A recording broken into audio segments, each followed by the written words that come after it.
மணப்பெண்ணின் பிரத்யேகமான திருமணம் Vivaha the Chennai silks. Summer holidays வந்தாச்சு, நம்ம ஜிடி ஹாலிடேஸும் வந்தாச்சு. GT holidays, south India's #1 travel brand. Aachi badam drink. ஆச்சி பாதாம் ட்ரிங்க் ஒன்னு வாங்கினா ஒன்னு ஃப்ரீ. ஏதோ ஒரு விதத்துல தன்னை விட குறைவா இருக்கிறவங்களை தாழ்த்துவது, கேலி செய்வது, பாடி ஷேமிங் பண்றது, இந்த விஷயங்கள் வேர்ல்ட் ஹெல்த் ஆர்கனைசேஷன் சொல்றது என்னன்னா அதிகரிச்சிருக்கு அப்படின்னு. மக்கள் என்ன ஆட்டிடியூடுக்கு மாறிட்டாங்கன்னா, அடுத்தவங்களை தாழ்த்தி அதன் மூலமாக மகிழ்ச்சி அடைவது. இது என்ன விதமான பாதிப்புகளை கொடுக்குன்றதை நம்ம முழுமையாக சொல்லி முடிக்கல. என்னன்னா, அவங்களுக்கு நேர்ந்தது அந்த தவறு செஞ்ச நபர் தான் குற்ற உணர்வோடு இருக்கணும். ஆனால் இவங்க தான் ஏதோ குற்றம் செய்து விட்டதாக நினச்சிட்டு ஒரு கில்ட்டி ஃபீலோடு இருப்பாங்க. எனக்கு இப்படி நடந்துருச்சு அப்படின்னு சொல்லி. குட் டச் பேட் டச் பற்றி சொல்லித்தரணும்னு சொல்கிறாங்க. ஆனால் இதை தாண்டி இன்னொரு பக்கம் ஆண் குழந்தைகளுக்கு சக பாலினத்தவரை மதிக்கணும், அவங்களுக்கும் உன்னை போல தான் வலிக்கும் அப்படிங்கிற வேறுபாட்டை புரிய வைக்கணும். இது பேரண்ட்ஸுக்கு கவுன்சிலிங் கொடுக்கறதுக்கு முதல்ல முன்வரணும். ஏன்னா பைத்தியம்னு சொல்லிடுவாங்கன்ற ஒரு மூட நம்பிக்கை இன்றைக்கும் இருக்குது. அவர்களுக்குன்னு ஒரு இயல்பு உண்டு. நீங்கள் சச்சின் டெண்டுல்கரை போய் நீங்கள் சினிமாவில் பெரிய ஆக்டராவான்னு சொல்லியிருந்தா கண்டிப்பாக அவருடைய வாழ்க்கை வேற மாதிரி போயிருக்கும். நக்கீர நேயர்களுக்கு வணக்கம். நான் ராம்குமார். நம்மளுடைய சமுதாயத்தில் இருக்கக்கூடிய நிறைய முக்கியமான மன ரீதியான பிரச்சனைகளை ஒவ்வொரு முறையும் பேசிக்கிட்டே இருக்கும். அந்த வகையில் இன்னைக்கு குழந்தைகள் சார்ந்து, குறிப்பாக அவங்களுடைய சைல்ட் ட்ராமாஸ், அதாவது சிறு வயதில் அவங்களுக்கு ஏற்படக்கூடிய மன ரீதியான பல பிரச்சனைகளை பற்றி நம்ம பேசுறதுக்காக நம்மளோட உளவியல் ஆலோசகர் ஜெயஸ்ரீ கண்ணன் மேம் தான் ஜாயின் பண்ணியிருக்காங்க. மேம் வணக்கம். வணக்கம் ராம். நக்கீர நேயர்களுக்கு வணக்கம். முக்கியமான ஒரு விஷயம் நான் இன்னைக்கு பேசணும்னு நினைக்கிறேன். என்னென்னா சைல்டு அபியூஸ், அதாவது சிறு வயதில் ஆண் மற்றும் பெண் பிள்ளைகள் அவங்களுடைய குழந்தை பருவத்தில் இல்லை கல்லூரி பருவத்தில் கூட உடல் ரீதியாக மன ரீதியாக நிறைய பிரச்சனைகள் எதிர்கொள்கிறாங்க. குறிப்பாக பார்த்திங்கன்னா, இந்த பள்ளி பருவத்தில் குழந்தைகளினுடைய சின்ன சின்ன பிஹேவியரை வச்சு கூட படிக்கக்கூடிய நண்பர்களாக இருக்கலாம், இல்லை சமுதாயத்தில் இருக்கக்கூடிய தெரிந்தவங்க தெரியாதவங்க உறவுக்காரங்கன்னு நிறைய பேர் அவங்களுடைய ஆக்டிவிட்டீஸ், அவங்களுடைய செயல்பாடுகள், அவங்களுடைய நிறை குறைகளை வச்சு புள்ளி பண்ணுறாங்க. இது காலப்போக்கில் அது மன ரீதியாகவே அவங்களுக்கு ஒரு பெரிய சிக்கலை ஏற்படுத்துது. அப்படி குழந்தைகளுக்கு ஏற்படக்கூடிய மன ரீதியிலான சிக்கல்கள் அது அவங்களுடைய ஃப்யூச்சரை எந்த அளவுக்கு பாதிக்குது? நிச்சயமா இது கட்டாயம் இன்னைக்கு விவாதிக்க வேண்டிய ஒரு டாபிக். ஏன் அப்படின்னு சொன்னீங்கன்னா, நம்ம நாகரிகம் வளர்ந்துருச்சுன்னு சொல்கிறோம், கல்வி அறிவு மேம்பட்டுருச்சுன்னு சொல்கிறோம். ஆனால் நாளுக்கு நாள் இந்த எமோஷ்னல் அப்யூஸோ இல்லை வேர்பல் அப்யூஸோ குழந்தைகளுக்கோ ஏதோ ஒரு விதத்தில் தன்னை விட குறைவாக இருக்கிறவங்கள தாழ்த்துவது, கேலி செய்வது, புல்லியிங் பண்ணுறது, அப்புறம் பாடி ஷேமிங் பண்ணுறது, இந்த விஷயங்கள் புள்ளி விவரங்கள் படி பார்த்தோன்னா வேர்ல்ட் ஹெல்த் ஆர்கனைசேஷன் சொல்கிறது என்னென்னா அதிகரிச்சிருக்கு அப்படின்னு. ஆக்சுவலி கல்வி அறிவு அதிகமாக இருக்குது, பொருளாதார வசதி மேம்பட்டிருக்கு, நமக்கு தொழில்நுட்ப வசதிகள் எல்லாம் வளர்ந்துருக்குன்னு சொல்லும் பொழுது மனிதன் இன்னும் மேம்பட்டு தான் போகணும் இல்லையா? ஆனால் ரிவர்ஸாக அதிகமாயிட்டு வருது. ஏன் அப்படின்னு சொல்லி பார்த்தோம்னா, மனிதர்களுக்கு மகிழ்ச்சியின் சோர்சஸ் ஆஃப் ஹாப்பினஸ் குறைஞ்சிட்டே வருது. நமக்கு மகிழ்ச்சிக்கான விஷயம் இப்போ சின்ன வயசில் பார்த்தீங்கன்னா, முன்னாடி ஆற்றுல போய் விளையாடுவோம், பக்கத்து வீட்டில் போய் சாப்பிடுவோம், எத்தனையோ விளையாட்டுகள் இருந்துச்சு, அதெல்லாம் காணாமல் போயிடுச்சு, எதுவுமே இல்லை. மகிழ்ச்சிக்கான விஷயங்கள் ரொம்ப குறைஞ்சு போயிடுச்சு. மொபைல் ஃபோன் இல்லைன்னா டிவி, அதை கூட நம்ம அங்கே தான் தேடுறோம். அங்கே நம்ம சந்தோஷத்தை தேடும்போது கூடவே கொஞ்சம் நெகட்டிவிட்டிஸும் சேர்ந்தே வருது. இப்படி தான் மகிழ்ச்சிக்கான சோர்சஸ் கம்மியாக இருக்கிறதுனால மக்கள் என்ன ஆட்டிடியூடுக்கு மாறிட்டாங்கன்னா, அடுத்தவங்களை தாழ்த்தி அதன் மூலமாக மகிழ்ச்சி அடைவது, தன்னோட ஹாப்பினஸை மற்றவர்கள்கிட்டேருந்து, மற்றவர்களுடைய துன்பத்திலிருந்து பெறுவது, தன்கிட்ட மகிழ்ச்சி இல்லை அப்படி அடைவது. இன்னொன்று, தன்னை உயர்வாக காட்டிக்கிறதுக்கான குவாலிட்டிஸ் தன்கிட்ட எதுவுமே இல்லை. அப்போ எப்படி தன்னை உயர்வாக காட்ட முடியும்? இப்போ ஒரு கோடை நான் வரைகிறேன், அந்த கோட்டை உங்களால் சின்னது பண்ணவே முடியல. உங்களுக்கு அந்த கோட்டை பார்த்தோன்னா கோவம் வருது, நான் வரைஞ்ச கோட்டை பார்த்தோன்னா. அப்போ நீங்கள் என்ன பண்ணுவீங்க? அதை விட சின்னதாக இருக்கிற ஒரு கோட்டை நீங்கள் பெருசு பண்ண ஆரம்பிப்பீங்க. அப்போ ஆட்டோமேட்டிக்காக இதாகிடும். இந்த மாதிரி தான் ஒருத்தர் பேலன்ஸ் பண்ணுறதுக்கு, தன்னுடைய ஈகோவை சாட்டிஸ்ஃபை பண்ணுறதுக்கு, அந்த சுய தொழுகைன்னு சொல்லுவாங்க, நான் தான் பெரிய ஆள் அப்படிங்கிறத நிரூபிக்கிறதுக்காக இந்த மாதிரி விஷயங்கள் யாரும் கேட்கறதுக்கு ஆள் இல்லை அப்படிங்கிற மாதிரி குழந்தைகள் மேலே வன்முறையாக ஆதிக்கமாக திணிக்கப்படுகிறது. இது பார்த்தீங்கன்னா பெருமளவில் பாதிப்பு ஏற்படுத்தும். நிச்சயமா மேம். அந்த வகையில் பார்த்தீங்கன்னா முதல்ல இந்த பள்ளிகளுக்கு போவோம். பள்ளிகளில் நிறைய இப்போ நம்ம பார்க்கக்கூடிய ஒரு விஷயம் அப்படிங்கிறது இந்த புல்லிங். அதாவது கூட படிக்கக்கூடிய பள்ளி நண்பர்களே வந்து ஒரு குழந்தை இல்லை ஒரு ஆண் இல்லை பெண், அவங்க உருவ ரீதியாகவோ ஒல்லியாக இருக்காங்க, குண்டாக இருக்காங்க, கொஞ்சம் உயரம் குறைவாக இருக்காங்க, கொஞ்சம் உயரம் அதிகமாக இருக்காங்க அப்படிங்கிற பட்சத்தில் உருவ கேலி பண்ணுறது, அவங்களுடைய சின்ன சின்ன நடவடிக்கைகளில் சின்ன சின்ன அவங்களுடைய பழக்க வழக்கங்களில் ஏதோ வித்தியாசமாக இருக்குங்கிறதுக்காக அவங்கள துன்புறுத்துறது உடல் ரீதியாக மன ரீதியாக அப்படிங்கும்போது இது ஒரு மிகப்பெரிய பாதிப்பு இருக்குது. இன்னொரு முக்கியமான விஷயம், குழந்தைகளுக்கு அவங்களுடைய பள்ளி காலங்களில் பாலியல் ரீதியான தொந்தரவுகள் கூட படிக்கக்கூடிய பள்ளியில் இருக்கக்கூடிய அல்லது தெரியாத அல்லது தெரிந்த உறவுக்காரர்கள்னு சமூகத்தில் இருக்கக்கூடிய சுற்றி இருக்கவங்க மூலியமே மிகப்பெரிய தொல்லையாக இருக்குது. இது குழந்தைகளுடைய வயது காரணமாக அவங்க வெளியே சொல்கிறதுக்கும் பயப்படுறாங்க. ஆனால் இது பின்னாட்களில் பார்த்தீங்க அப்படின்னா மன ரீதியாக மிகப்பெரிய ஒரு தாக்கத்தை அந்த குழந்தைகளுக்கு ஏற்படுத்துது. இது என்னென்ன மாதிரியான சின்ன சின்ன ஆக்டிவிட்டீஸ் மூலிமா குழந்தைகளை இந்த மாதிரியான என்விரான்மெண்ட்லேருந்து நம்ம வந்து ப்ரொடெக்ட் பண்ணிக்கலாம், இல்லை குழந்தைங்க எப்படி நம்ம வாய்ஸ் அவுட் பண்ண வைக்கலாம்? ஏன்னா அது குழந்தைகளுக்கு சொல்லி புரிய வைக்கணும். இந்த மாதிரி ஒரு பிரச்சனை நடக்குதுன்னா நீ வாய்ஸ் அவுட் பண்ணணும் அப்படிங்கிறது எந்த இடத்துல நம்ம அவங்களுக்கு சொல்லி வளர்த்தலாம்? ஃபர்ஸ்ட் ஆஃப் ஆல் ராம், என்னென்னா இது என்ன விதமான பாதிப்புகளை கொடுக்குன்றதை நம்ம முழுமையாக சொல்லி முடிக்கல. என்னென்னா கான்ஃபிடென்ஸை குறைச்சிரும், அவங்களுடைய தன்னம்பிக்கையை குறைச்சி நாளைக்கு இந்த சமூகத்தில் அவங்க எது செய்ய வரும்போதும் அவங்களுக்கு நேர்ந்தது வந்து அந்த தவறு செஞ்ச நபர் தான் வந்து குற்ற உணர்வோடு இருக்கணும். ஆனால் இவங்க வந்து தான் ஏதோ குற்றம் செய்து விட்டதாக நினச்சிட்டு ஒரு கில்ட்டி ஃபீலோடு இருப்பாங்க, எனக்கு இப்படி நடந்துருச்சு அப்படின்னு சொல்லி. இந்த விஷயத்துலேருந்து வெளியே வரணும். நாளைக்கு வந்து செல்ஃப் கான்ஃபிடென்ஸ் கம்மியாகிறதோட செல்ஃப் எஸ்டீம் கம்மியாகிடும், அவங்களுக்கு எந்த செயலையும் முழுமையாக செய்ய முடியாது, ஒரு சோஷியல் ஐசோலேஷனுக்குள்ளே அவங்க போயிடுவாங்க. ஸோ இந்த விஷயம் ஒன்று. ஸோ இதை அவங்க வெளியில் சொல்ல வைக்கணும் அப்படின்னு சொல்லி பார்த்தீங்கன்னா முதல்ல வந்து பேரண்ட்ஸ் வந்து குட் டச் பேட் டச் பற்றி சொல்லித்தரணும்னு சொல்கிறாங்க. ஆனால் இதை தாண்டி இன்னொரு பக்கம் ஆண் குழந்தைகளுக்கு சக பாலினத்தவரை வந்து மதிக்கணும், அவங்களுக்கும் உன்னை போல தான் வலிக்கும் அப்படிங்கிற வேறுபாட்டை புரிய வைக்கணும். கண்ட்ரோலிங் மூலமாக ஒருவரை வந்து கட்டுப்படுத்துவது, ஆதிக்கம் செலுத்துவது வந்து தவறு அப்படிங்கிறத புரிய வைக்கணும். இது வந்து பார்த்திங்கன்னா எமோஷ்னல் தெரப்பி கொடுக்கணும். நம்ம எமோஷ்னல் இன்டெலிஜென்ஸ் அப்படின்னு சொல்லுவாங்க. அதாவது நம்ம ஒரு விஷயம் தான் யார், தன்னுடைய உணர்வு என்ன அப்படின்னு சொல்லி முழுமையாக புரிஞ்சுக்கிறது, மற்றவர்களுடைய உணர்வுகளையும் வந்து கட்டுப்படுத்தி புரிஞ்சுக்கவும், தன்னுடைய உணர்வுகளை வந்து புரிந்து கொள்ளவும், மற்றவர்களுடைய உணர்வுகளை வந்து அனலைஸ் பண்ணி அவங்களுக்கும் இதே மாதிரி தான் இருக்கும்னு ஒரு சமத்துவமாக அதை ஈக்குவலைஸ் பண்ணி புரிஞ்சுக்கிறதுக்குமான ஒரு அறிவு. ஸோ கொஞ்சம் காலம் முன்னாடியெல்லாம் ஐக்யூ பற்றி நிறைய பேசிகிட்டு இருந்தாங்க. ஆனால் இந்த எமோஷ்னல் இன்டெலிஜென்ஸ் பற்றி இப்போ தான் சமீப காலமாக தான் அவேர்னஸ் வந்திருக்கு. இது ரொம்ப முக்கியம். நம்ம என்ன நினைக்கிறோம், இன்டெலிஜென்ட் அதிகமாக இருந்தால் ஒருத்தங்க டாப்பராக வந்துடுவாங்க. So not like that. இங்கே வந்து இன்றைக்கி காலத்தை பொறுத்த வரைக்கும் இந்த எமோஷ்னல் இன்டெலிஜென்ஸுங்கிறது ரொம்ப அவசியமாக தேவைப்படுது. கூடவே எம்பத்தி அப்படின்னு சொல்லக்கூடிய கருணை, மற்றவர்கள் மீது இருக்கக்கூடிய ஒரு கருணை, மற்றவர்களுக்கும் அப்படி தான் அப்படின்னு நினைக்கக்கூடிய ஒரு தன்மை, இந்த தன்மையும் வந்து அடிப்படையிலே சில பேருக்கு பயாலஜிக்கலாகவே கம்மியாக இருக்கலாம், ஹெரிடிட்டியாகவே கம்மியாக இருக்கலாம், இந்த மாதிரி காரணங்களுக்காக இருக்கும். ஸோ இவங்களுக்கு எப்படி குழந்தைங்கள சொல்ல வைக்கணும்னா, ஃபர்ஸ்ட் ஆஃப் ஆல் பேரண்ட்ஸ் வந்து அவங்க கூட உட்காந்து பேசணும், டைம் ஸ்பெண்ட் பண்ணணும். இன்றைக்கி என்ன நடந்துச்சு, நாளைக்கு என்ன நடந்துச்சு அப்படின்னு சொல்லணும். நேரடியாக சொல்ல முடியாத சில விஷயங்களை மறைமுகமாக சொல்லலாம். ஸோ இது பார்த்திங்கன்னா எனக்கு ஒரு எக்ஸாம்பிள் ஞாபகம் வருது. பாக்ஸர் முகமது அலி பார்த்திங்கன்னா அவருடைய பொண்ணு டீனேஜ் கேர்ள் கொஞ்சம் எக்ஸ்போசிவாக ட்ரெஸ் பண்ணிவிட்டு, கிளாமராக ட்ரெஸ் பண்ணிவிட்டு வெளியே போனாங்களாம். அப்போ இவருக்கு அதை எப்படி சொல்கிறதுன்னு தெரியல. அப்போது அவர் என்ன சொல்லியிருக்காருன்னா ஒரு ஸ்டோரி சொல்லியிருக்காரு, குட்டி ஸ்டோரி தான். என்னென்னா அந்த ஸ்டோரியை சொல்லி முடிச்சுட்டு வைரம் வந்து ஏன் தொலையுது, வைரத்தை நீ எங்கே வைப்ப அப்படின்னு சொல்லி கேட்டிருக்காங்க. வைரத்தை நான் உள்ள பீரோக்குள்ளே லாக்கருக்குள்ளே வச்சு லாக் பண்ணிடுவேன் டேடி அப்படின்னு சொல்லியிருக்கேன் அந்த பொண்ணு.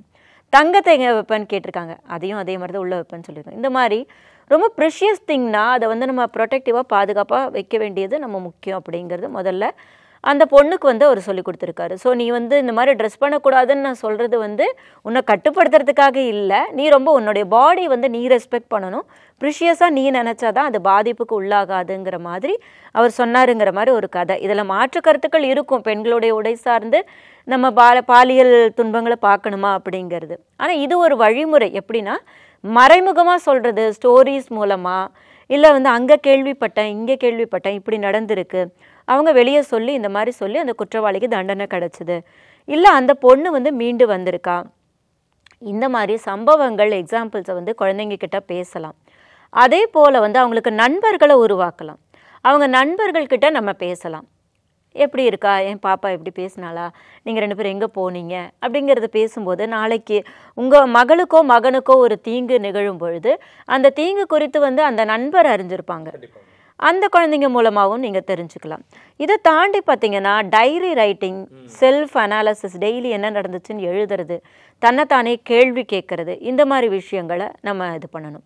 முதல்ல பேரண்ட்ஸுக்கும் குழந்தைங்களுக்குமான பாண்டிங் இருக்கணும். அந்த நெருக்கம் பிணைப்பு வந்து உருவாகி இருந்தால் தான் அவங்க உங்ககிட்ட ஷேர் பண்ணுவாங்க. ஸோ அந்த அடிப்படை நம்பிக்கை இல்லைன்னா அவங்க நிச்சயமாக ஷேர் பண்ண மாட்டாங்க. நீங்கள் சொன்னது ஒரு முக்கியமான பாயிண்ட். நான் இந்த இடத்துலேருந்து நான் திரும்ப ஒரு விஷயம் கேட்கணும்னு ஆசைப்பட்றேன். பெற்றோர்கள் குழந்தைகளுக்கான உறவு அது இன்றைக்கி நம்ம சமூகத்தில் ரொம்ப வேகமாக ஓடிக்கிட்டே இருக்கும். எல்லாருமே அவங்களோட குழந்தைகளுக்காக தான் உழைக்கிறாங்க, ஆனால் அவங்க ரொம்ப பிஸியாக இருக்காங்க.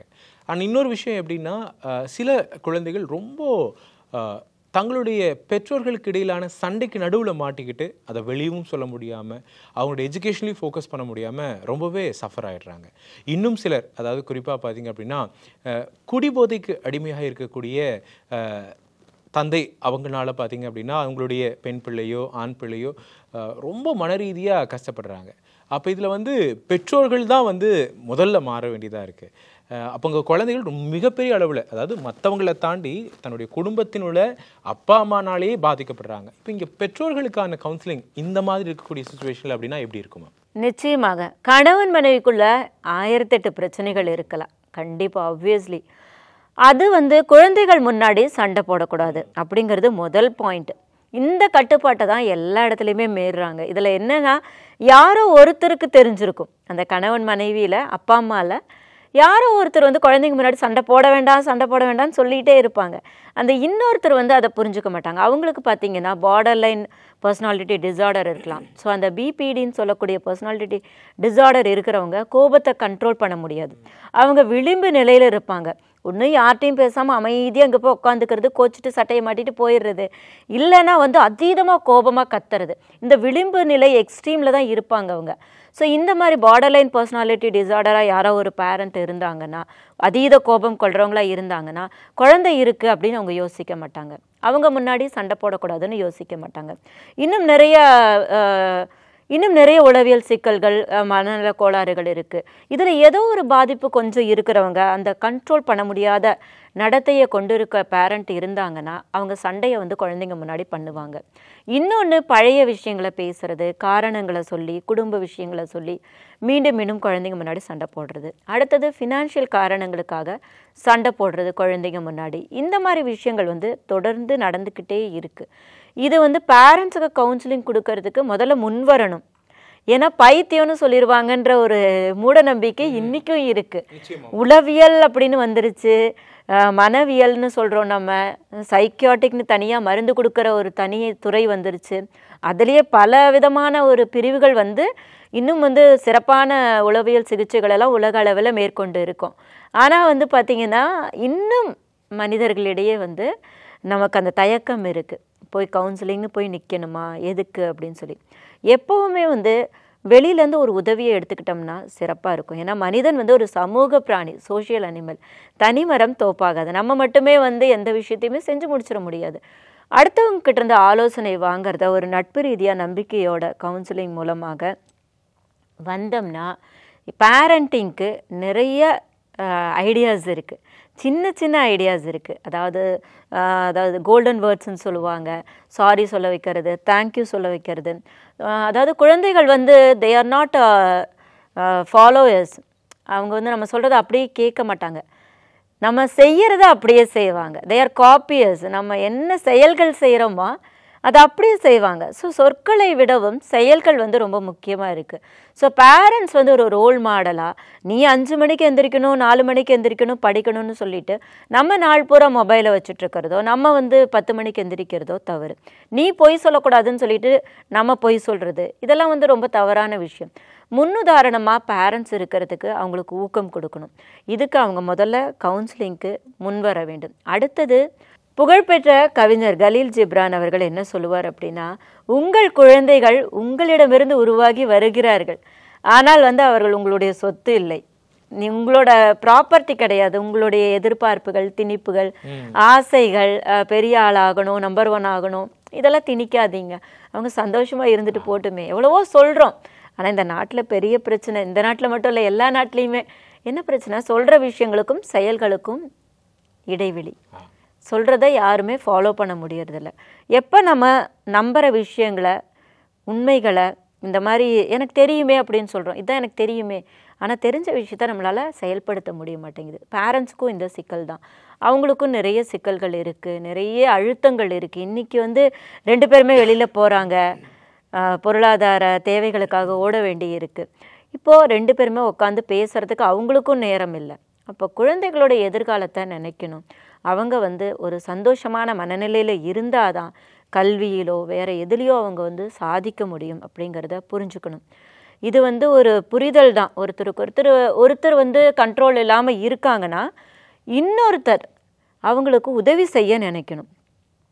ஏன் அவங்க கண்ட்ரோல் இல்லாமல் இருக்காங்க, எந்தெந்த விஷயங்களுக்கு கோவப்படுறாங்க, எப்படி பேசினா அவங்க சண்டைக்கு வரத்துக்கு முன் வந்துடுறாங்க அப்படின்னு தெரிஞ்சுக்கிட்டு அதை கட்டுப்படுத்துறதை நோக்கி எல்லாருமே ஒருங்கிணைந்து செயல்பட்டால் தான் அந்த குடும்பங்கிற அமைப்பில் குழந்தைகள் இந்த பேரண்ட்ஸ் மூலமாக சந்திக்கக்கூடிய சண்டைகள்லேருந்து தப்பிக்க முடியும். இன்னொரு விஷயம் முக்கியமானதாக பார்க்கப்படுறது இந்த கம்பேரிசன். அதாவது ஒரே வகுப்பில் இருப்பாங்க, அந்த மதிப்பெண் அடிப்படையில் குழந்தைகளை கம்பேர் பண்ணுறது, இல்லைனா அவங்களுடைய ஃப்ரெண்ட்ஸ்குள்ளேயே இருக்கக்கூடிய பாருங்கள் அவன் எவ்வளோ மார்க் எடுத்துட்டான் பாரு, நீ ஏன் இது பாஸ் பண்ணல அப்படிங்கிறது. இன்னொன்று அவங்களுடைய சுய விருப்பங்களை அந்த குழந்தைங்க மேலே திணிக்கிறது. அவங்களால ஆக முடியல அப்படிங்கிற ஒரு ஆசைக்காக என் பையனை எப்படியாவது ஆக்கி காட்டணும் அப்படிங்கிறதுக்காக சுய விருப்பங்களை குழந்தைகள் மேலே திணிக்கிறது. ஸோ இந்த கம்பேரிசன், அதாவது ஒப்பிடுதல், அதே மாதிரி சுய விருப்பங்களை குழந்தைகள் மேலே திணிக்கிறது, இதனுடைய பாதிப்பு குழந்தைகளுக்கு எதிர்காலத்தில் என்ன மாதிரியான மன ரீதியிலான பிரச்சனைகளை ஏற்படுத்தும்? இது ரொம்ப நல்ல கேள்வி. ஆக்சுவலாக ஒப்பீடு செய்யும் பொழுது என்ன ஆகுனா, ஒரு குழந்தை 90 எடுக்குது, இன்னொரு குழந்தை 50 மார்க் எடுக்குது. அந்த குழந்தை 90 எடுத்திருக்குன்னு சொல்லி நம்ம ஒப்பீடு செஞ்சு அவங்கள மட்டுப்படுத்துகிறோம், கேலி பண்ணுறோம். நம்ம என்ன நினைக்கிறோம், அப்படி சொன்னோம்னா அப்போ இன்னும் போராடி 90 எடுக்கும் அப்படின்னு சொல்லி. அது என்ன எதிர்மறையான விளைவை கொடுக்கும் அப்படின்னா, அந்த குழந்தை மேலே அவங்களுக்கு வெறுப்பு வந்துடும். 90 எடுத்த குழந்தை மேலே வெறுப்பு வந்துடும். அப்போ சாதித்தவர்கள் மேலே, அச்சீவ் பண்ணவங்க மேலே ஒரு எதிர்ப்புணர்வு, வெறுப்புணர்வு வரும்பொழுது அந்த இடத்துக்கு அவங்க எப்படி போவாங்க? போகவே மாட்டாங்க. நம்மளுடைய நோக்கம் நிச்சயமாக நிறைவேறாது. இதை புரிஞ்சுக்கிட்டோம்னாலே நிச்சயமாக அந்த விஷயத்த நம்ம பண்ண மாட்டோம், ஒப்பீடு. இன்னொன்று, ஒப்பீடு செய்யும் பொழுது நான் குறைவானவனோ, எங்கள் பேரண்ட்ஸுக்கு என்னை பிடிக்கலையோ அப்படிங்கிற மாதிரி ஒரு தாழ்வு மனப்பான்மையை அவங்க உருவாக்கிக்குவாங்க.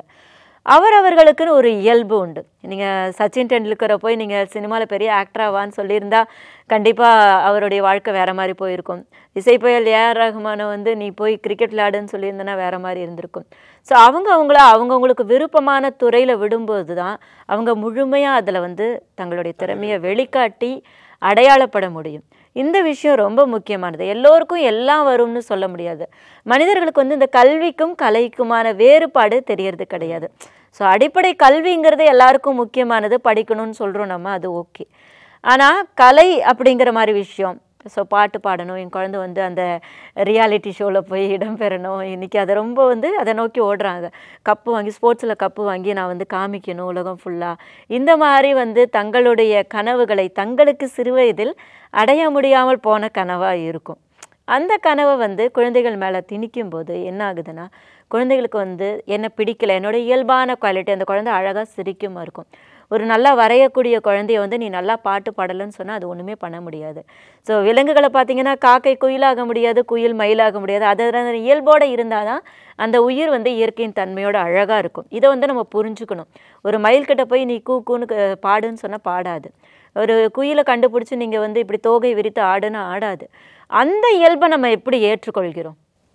அது போல தான் இந்த அடிப்படையை புரிஞ்சுக்கிட்டோம்னாலே உயிர் இயல்புகள், உயிர் தன்மைகள் என்ன, அவரவர்களுக்கான தனித்துவம் என்னன்னு புரிஞ்சுக்கிட்டோம்னா அதை பண்ண மாட்டாங்க. இதை பண்ணும் பொழுது குழந்தைகளுக்கு பெருமளவில் பாதிப்பு ஏற்படுகிறது.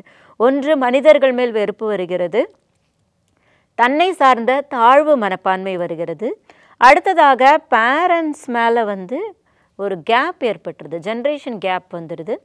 அப்போ அவங்க நண்பர்கள் கூடவோ இல்லை தீய பழக்கங்களை நாடி போகிறதோ, இந்த மன உளைச்சலிலிருந்து தப்பிக்கிறதுக்காக அவங்க தவறான பாதைகளுக்கு போகிறதுக்கும் வாய்ப்புகள் நிறைய இருக்குது.